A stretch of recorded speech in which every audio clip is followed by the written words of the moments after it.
Pois é, o poema surgiu a partir da percepção, assim, da proximidade do apartamento onde eu moro, do apartamento dos vizinhos, né? A gente mora de fundos aqui e a gente vê todas as varandas e era tão perto, aquilo me impressionava. De início me incomodava. Depois eu comecei a achar aquilo tão interessante, como a gente praticamente morava uma casa do outro, assim. E a gente conseguia ver o movimento na casa das pessoas, e logicamente elas também devem ver, né? O movimento em nossa casa. Então isso ficou na minha cabeça e se juntou a uma ideia, a um conto de Clarice Lispector chamado A Menor Mulher do Mundo, que é um dos contos que eu mais gosto de Clarice. E de repente eu estava ali na varanda, eu molhando as plantas, eu tenho algumas plantas também na minha varanda, e me veio a ideia do poema, né? Dessa proximidade ser tão grande que de repente eu poderia molhar, regar as plantas da varanda do vizinho. Se esticar o braço com jeito, eu consigo alcançar e regar essas plantas. Então começou a partir daí, né? Eu acho que a gente tem uma maneira diferente de memorizar a vida, né? Nós poetas, né? Escritores, de um modo geral. Eu acho que a gente vai pegando pequenos fragmentos que nos tocam, que nos impressionam, e eles, de alguma maneira, eles se conectam, eles fazem uma sinapse em algum ponto da cabeça da gente, e de repente surge dali uma história que conecta várias outras. Porque a nossa maneira de pensar, eu acho que é muito a partir de coisas que nos impactam, assim, ou nos intrigam, ou nos levam a um questionamento da vida, enfim.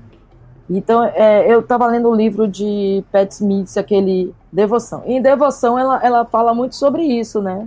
São os trajetos que a criação dela faz, né?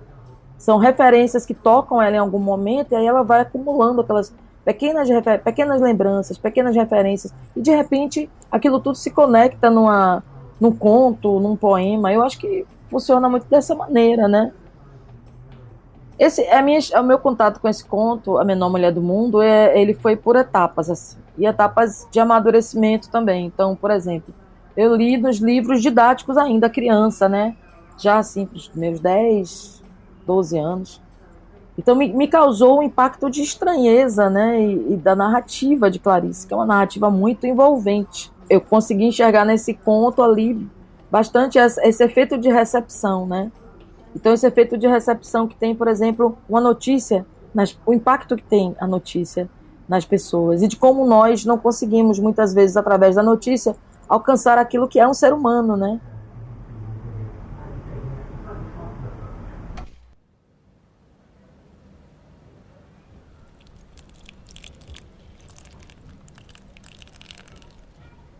Aquele universo, aquela profundidade que é. Porque no conto, chega um momento em que a pequena Anã, né, que ele encontra, que é a menor mulher do mundo, aparece nos jornais. E aí Clarice mostra as pessoas lendo aquela notícia e o impacto que aquela notícia vai causar em algumas pessoas.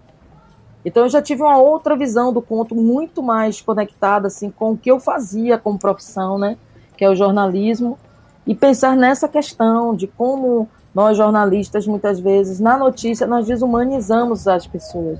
Nós desumanizamos, nós reduzimos, né? A palavra muitas vezes, ela reduz o humano que há nas pessoas, né? E como aquilo impacta na recepção. Como as pessoas que leem, elas percebem uma dimensão menor, né? Tem uma criança que queria ter a Anãzinha para brincar. Queria uma dessa. Aí acho que ele fala para a mãe alguma coisa assim, né? Ah, eu queria uma dessa. Então, assim, é uma coisa tão... Me pegou de uma outra forma. Jamais depois, assim, já numa outra idade, com a outra percepção de vida, eu já li esse conto também já com a outra dimensão que conectava tudo, né? Conectava essa parte da recepção com a parte do encontro do explorador francês na floresta equatorial, com a questão da identidade, a questão da história única, né? A questão da objetificação também das pessoas, né? Dessa objetificação que os colonizadores têm em relação aos colonizados, né? Essa coisa também da gente querer sempre considerar propriedade tudo aquilo que a gente desconhece, tudo aquilo que está na natureza, que é uma coisa brutal que o homem faz, o homem branco, sobretudo, né? Esse homem branco colonizador, explorador, que vai até os lugares, os recantos, colher a flor mais rara não pode existir ali, né? ela tem que ser colhida, ela usa esse termo no conto, inclusive, né? O próprio explorador francês, ele vai considerar que é flor mais rara, né? Não existiria do que aquela, né? Então ele atira daquele ambiente e a leva, né? Tinha uma coisa que a gente já tinha até conversado, essa questão dos índios, das tribos isoladas, né? Os homens querendo sobrevoar e conhecer as tribos isoladas, e como se a nossa sociedade fosse uma sociedade minimamente saudável. E nessa incompletude que nós temos, assim, eu digo nós, a humanidade, né? Sobretudo essa humanidade que domina, que quer dominar e submeter todas as pessoas, né? Como a gente quer se apropriar de tudo que existe, que vibra no mundo, que é vida e que tem beleza no mundo, né? Foi um poema assim que demorou no começo, assim, porque eu tinha uma ideia daquilo que eu queria conectar no poema, mas assim, surpreendentemente ele veio quando houve a conexão entre a ideia da vizinhança e a ideia da flor e a ideia de estar perto e de poder de regar uma planta, não ser algo exclusivo do vizinho, mas algo que eu poderia fazer porque eu estaria tão perto ali. Então aquele incômodo seria transformado numa atitude de doação, talvez, né? Isso se conectou com o conto de Clarice, né? Isso para mim se transformou numa coisa que veio muito, muito mais fácil. Eu tinha pensado, esse final, né, de salvar a Begônia e tal, eu tinha achado assim, uma coisa tão, meu Deus, eu digo, meu Deus, que coisa tão, né, heróica, salvar uma Begônia. Eu fiquei tentando encontrar, então, uma saída menos heróica, talvez, né? Mas depois eu achei que era isso mesmo, assim, essa era a maneira, a única maneira, né, de trabalhar isso. Eu acho que a gente se vê sempre nessa perspectiva também, né? De salvar e de se salvar, né? A gente vive numa perspectiva muito heróica mesmo, né? Acho que viver é um ato heróico, né? Estar vivo é um ato heróico. A gente vai aí construindo as nossas pontes e construindo as nossas pequenas salvações, né? Salvando pequenas begônias todo dia. E aí deixei de bestagem, como diz Dona Canô. De modo geral, eu leio meus livros, me dá vontade sempre de mexer em alguma coisa, né? Nesse poema em específico, não tenho, assim. Alguns poemas meus não tenho vontade de mexer em nada, assim. Alguns a gente fica coçando, né? Às vezes tem um som ali, uma sonoridade que você diz, nossa, podia melhorar essa sonoridade, né? Podia dar uma lapidadazinha nessa sonoridade, mas o livro já foi publicado e você meio que, né? E às vezes o poema você te incomoda por alguma questão, por alguma coisa de sonoridade, mas engraçado que as pessoas gostam tanto, né? E aí você diz, é engraçado, só eu que acho que esse poema tem uma sonoridade que podia melhorar, né? Agora, em relação a esse poema, é interessante, porque todo mundo tem essa impressão, todo mundo, algumas pessoas me pedem até, porque elas acham que tem muito a ver com esse momento. E é muito interessante isso, porque eu acho que naquele momento ali, em que eu tive essa percepção da proximidade, da distância, né, que havia entre todos nós, cada um vivendo a sua vida normal, entre aspas, eu acho que ali, eu acho que ali também é uma percepção que agora eu acho que todo mundo tem, né, de como a gente está perto e longe das pessoas, né. E é engraçado que durante essa quarentena eu percebi assim, isso bem nitidamente, né? Um vizinho resolveu um dia fazer uma música, acho que foi no carnaval. Ele é músico, né, de carnaval, ele colocou os instrumentos na varanda aqui do lado do meu apartamento.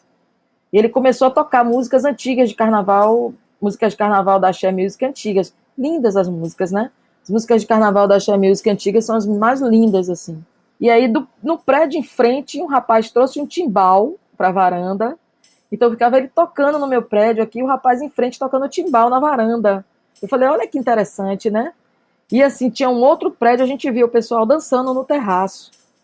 Então, assim, uma coisa muito incrível, né? E eu digo, estamos todos aqui integrados, né? Quando a gente fala desse verde entre nós, é esse verde, né? O amor é esse verde entre nós, né? A gente está longe e está perto ao mesmo tempo.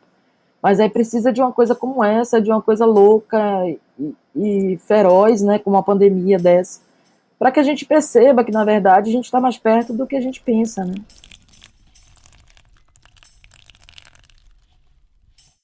Meu nome é Kátia Borges, eu sou jornalista, sou professora de jornalismo, também sou cronista, poeta. Tenho alguns livros de poesia lançados, um livro de microcontos chamado Escorpião Amarelo. Lancei no final do ano passado pela Patuá o livro A Teoria da Felicidade, que reúne umas 50 crônicas que foram publicadas ao longo de 2019. E, bom, é isso. Sou baiana, nasci em Salvador, soteropolitana, apaixonada pela minha cidade, pelo meu estado, pelo Nordeste em geral.